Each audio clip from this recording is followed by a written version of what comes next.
Now I will start the parsers, comes under a top down parsing method.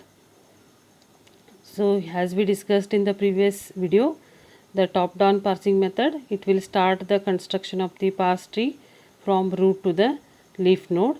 So it will construct the parse tree from root to the leaf node.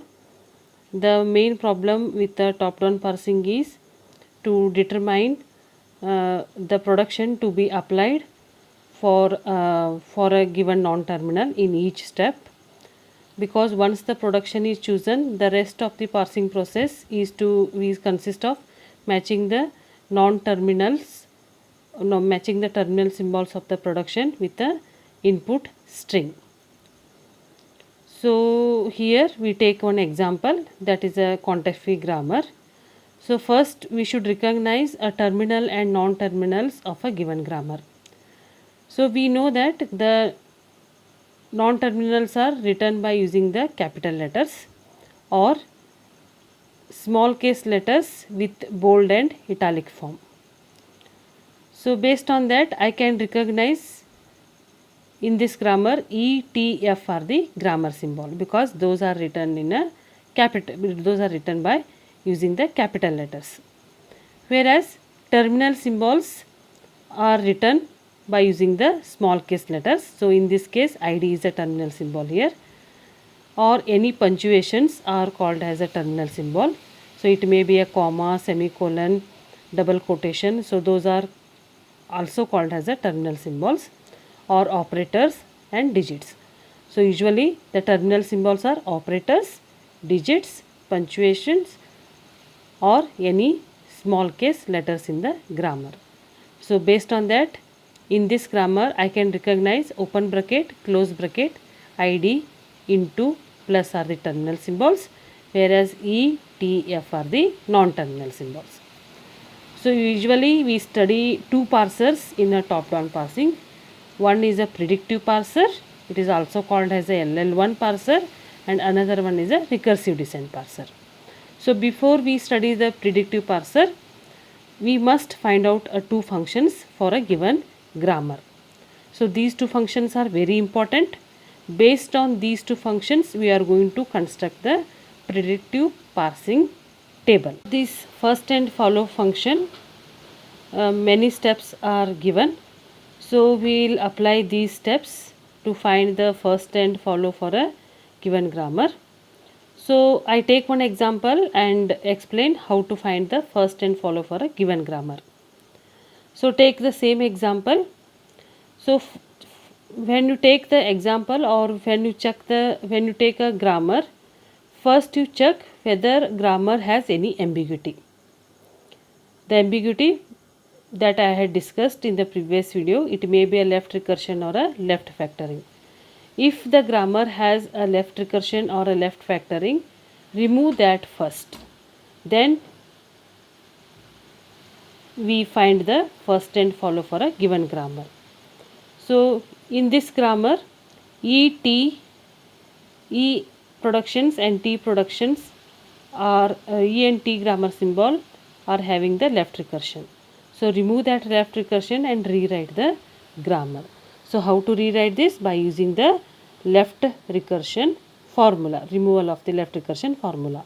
So here E is producing two production. So one production has a left recursion because it has a left side symbol as a first symbol in its right, and second production T, it also has a left recursion. So remove this. So here I will mark this as alpha 1, this is my beta, and this is alpha 1, this is my beta in the second production. So I am going to rewrite the grammar here. So it is E produces beta. So what is the beta here? T, and new grammar symbol is E dash.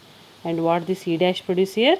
E dash produce plus T, E dash, or epsilon. When I consider the second production, that is produced by a grammar symbol T. So T produces what? The beta. What is the beta here? F, and the new grammar symbol is T dash. And what this T dash produce? T dash produce into F, T dash, or epsilon. So when you remove the left recursion, compulsory you should introduce the epsilon, but it is not in case of it is a terminal symbol, write that directly. So I am going to write plus as it is. Check out the second production of E dash. So second production, it producing what? The epsilon. So if it is epsilon, directly take that in a first of that. So it is epsilon. Next, first of T. So what is the first of T?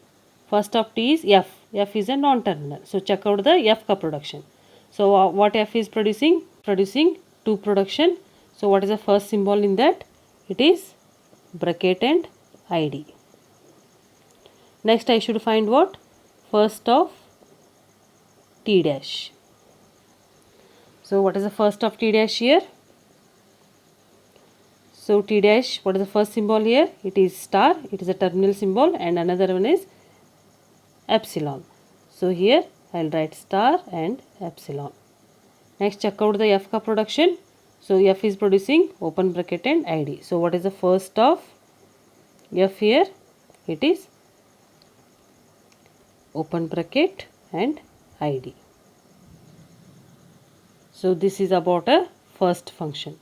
We take one more example and see how to find the first for a given grammar.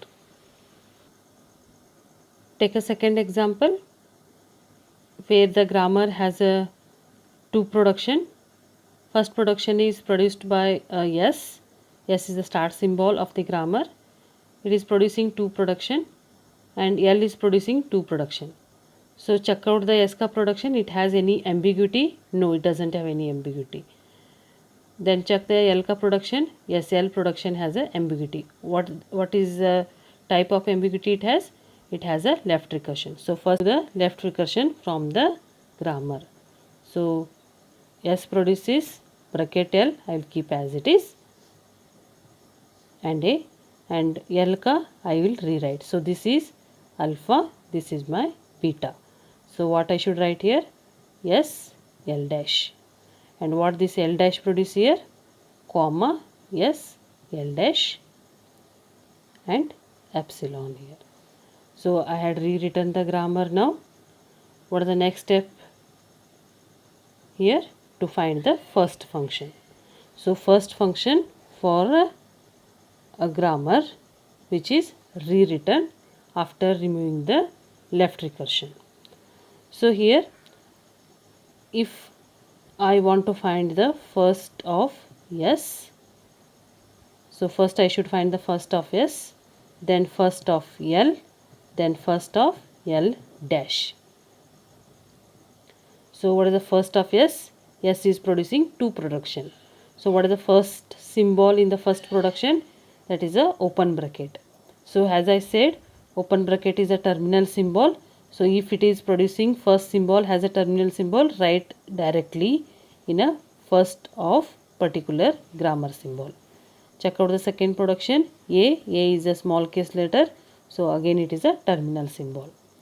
Then come to a L ka production. So what is the first symbol of L production? It is S. So S is a non-terminal here. So I should check the first of S. So what is the first of S here? So first of S become a first of L. Next check out the L dash first function. So L dash is producing 2 production. What is the first symbol in the first production? It is comma. So comma is a terminal symbol. I will write comma as it is. Then a epsilon.